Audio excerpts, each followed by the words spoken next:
ನಮಸ್ಕಾರ ಎಲ್ಲರಿಗೂ. ನಾನು ನಿಮ್ಮ ಪ್ರೀತಿಯ ರಾಯಚೂರು ಹುಡುಗಿ. ತಮಗೆಲ್ಲರಿಗೂ ಅಮ್ಮ ಅಡುಗೆ ಮನೆ ಯೂಟ್ಯೂಬ್ ಚಾನಲ್ಗೆ ಸ್ವಾಗತ ಸುಸ್ವಾಗತ.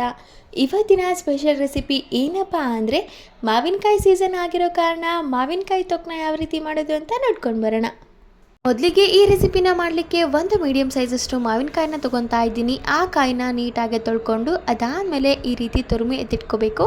ಹಾಗೆ 2ರಿಂದ 3 ಒಣ ಮೆಣಸಿನ್ಕಾಯಿನ ಬಳಸ್ಕೊತಾ ಇದ್ದೀನಿ. ಹಾಗೆ ಸ್ವಲ್ಪ ಕರಿಬೇವು ಸಹ ತೊಗೊತಾ ಇದ್ದೀನಿ. ಹಾಗೆ ಮತ್ತೊಂದು ಕಡೆ ಒಂದು ಬಾಣಲಿ ಕೂಡ ಕಾಯಲಿಕ್ಕೆ ಇಟ್ಟಿದ್ದೆ. ಬಾಣಲಿ ಇನ್ನೇನೋ ಕಾದಾಗಿದೆ ಅಂದಮೇಲೆ ಅದಕ್ಕೆ 3ರಿಂದ 4 ಟೇಬಲ್ ಸ್ಪೂನಷ್ಟು ಎಣ್ಣೆಯನ್ನು ಹಾಕೋಬೇಕು. ಎಣ್ಣೆ ಇನ್ನೇನೋ ಕಾದಾಗಿದೆ ಅಂದಮೇಲೆ ಅರ್ಧ ಟೇಬಲ್ ಸ್ಪೂನ್ ಜೀರಿಗೆ, ಅರ್ಧ ಟೇಬಲ್ ಸ್ಪೂನ್ ಸಾಸಿವೆನ ಹಾಕೋಬೇಕು. ಜೀರಿಗೆ ಸಾಸಿವೆ ಚಟಪಟ ಅಂದಮೇಲೆ 1 ಹಿಡಿಯಷ್ಟು ಕರಿಬೇವು ಸೊಪ್ಪನ್ನ ಹಾಕೋಬೇಕು. ಅದಾದಮೇಲೆ ಒಣ ಮೆಣಸಿನ್ಕಾಯಿನ ಹಾಕೋಬೇಕಾಗುತ್ತೆ. ನಾನಿಲ್ಲಿ ಒಣ ಮೆಣಸಿನ್ಕಾಯಿ ತೊಗೊತಾ ಇದ್ದೀನಿ. ನೀವು ಒಣ ಮೆಣಸಿನ್ಕಾಯಿ ಬದಲಿಗೆ ಹಸಿ ಮೆಣಸಿನ್ಕಾಯಿ ಕೂಡ ಹಾಕೋಬಹುದು. ಒಣ ಮೆಣಸಿನ್ಕಾಯಿ ಏನೇನು ಫ್ರೈ ಆಗಿದೆ ಅನ್ನುವಾಗ ಮುಂಚೆನೇ ತುರ್ಮಿ ಎತ್ತಿಟ್ಕೊಂಡಿರುವಂತಹ ಮಾವಿನಕಾಯಿನ ಇದೇ ಹಂತದಲ್ಲಿ ಹಾಕಿ ತುಂಬ ಚೆನ್ನಾಗಿ ಫ್ರೈ ಮಾಡ್ಕೋಬೇಕು.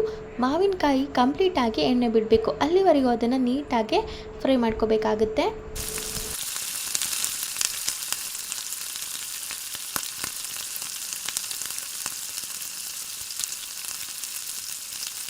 ಹಾಗೆ ಇದೇ ಹಂತದಲ್ಲಿ ರುಚಿಗೆ ತಕ್ಕಷ್ಟು ಉಪ್ಪು, 1 ಚಿಟಿಕೆಯಷ್ಟು ಅರಿಶಿಣ, ಹಾಗೆ 2ರಿಂದ 3 ಟೇಬಲ್ ಸ್ಪೂನಷ್ಟು ಅಚ್ಕಾರದ ಪುಡಿ ಕೂಡ ಹಾಕ್ತಾ ಇದ್ದೀವಿ. ಮುಂಚೆನೇ ಹೇಳಿರೋ ಹಾಗೆ ಅಚ್ಕಾರದ ಪುಡಿ ಬದಲಿಗೆ ಹಸಿ ಮೆಣಸಿನ್ಕಾಯಿ ಕೂಡ ಹಾಕೋಬಹುದು. ನೋಡಿ, ಇದೆಲ್ಲವನ್ನು ಹಾಕಿ ತುಂಬ ಚೆನ್ನಾಗಿ 2ರಿಂದ 3 ನಿಮಿಷ ಈ ರೀತಿ ಕಲಿಸ್ಕೊಂಡು ಫ್ರೈ ಮಾಡ್ಕೋಬೇಕಾಗುತ್ತೆ. ಅದಾದಮೇಲೆ ಸಕ್ಕ ಟೇಸ್ಟಿಯಾಗಿರುವಂತಹ ಮಾವಿನಕಾಯಿ ತೊಕ್ಕು ತಿನ್ನಲಿಕ್ಕೆ ರೆಡಿಯಾಗಿರುತ್ತೆ. ಈ ತೊಕ್ಕನ್ನು ನೀವು ಅನ್ನ ಆಗಿರ್ಬೋದು, ಚಪಾತಿ ಆಗಿರ್ಬೋದು, ರೊಟ್ಟಿ ಆಗಿರ್ಬೋದು, ಎಲ್ಲದಕ್ಕೂ ಒಳ್ಳೆ ಕಾಂಬಿನೇಷನ್. ಸಖತ್ ಅಂದರೆ ಸಕ್ಕ ಟೇಸ್ಟಿಯಾಗಿರುತ್ತೆ. ಇದನ್ನು ನೀವು 2ರಿಂದ 3 ದಿನ ಸ್ಟೋರ್ ಕೂಡ ಮಾಡ್ಕೋಬೋದು. ಸೊ ನೋಡಿದ್ರಲ್ಲ, ಇದಾಗಿತ್ತು ಇವತ್ತಿನ ಹೆಲ್ದಿ ಆ್ಯಂಡ್ ಟೇಸ್ಟಿ ರೆಸಿಪಿ. ಈ ರೆಸಿಪಿ ನಿಮಗೇನಾದರೂ ಇಷ್ಟ ಆಗಿದ್ದರೆ ಅಮ್ಮ ಅಡುಗೆ ಮನೆ ಯೂಟ್ಯೂಬ್ ಚಾನಲನ್ನು ಲೈಕ್ ಮಾಡಿ, ಶೇರ್ ಮಾಡಿ, ಕಮೆಂಟ್ ಮಾಡಿ ಹಾಗೂ ಸಬ್ಸ್ಕ್ರೈಬ್ ಮಾಡಿ. ಧನ್ಯವಾದಗಳು.